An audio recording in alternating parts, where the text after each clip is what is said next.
Welcome back to another tutorial for the Deepseek AI application. In this video, I'm going to show you how you can use the auto translation feature to convert your text and your files. So let's get started right away. First of all, open up the Deepseek AI application on your device, and after logging in, you will be taken into the new chat page. Here you have the instant, the expert, and the vision mode. Now, we cannot upload any document on the expert option, but we can do so using instant and vision. So with either of the instant or vision mode selected, you can tap on the plus icon to upload your photo or your document. Let's choose a PDF document. Once the document is uploaded, we can ask this to translate the whole document into a different language. After typing in your instruction, you can tap on the send button, and now the AI engine will begin translating the entire document right away.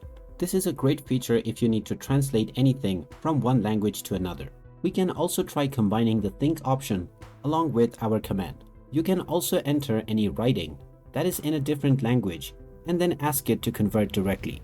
Alternatively, you can use the speak feature as well to record any language that you do not understand, and the Deepseek AI application will provide you the translation in real time. So that is how you can use the translation feature on the Deepseek AI app. If you find this video helpful, make sure to drop a like and subscribe to our channel for more helpful tips and tutorials. Thanks for watching, and I will see you again in the next one.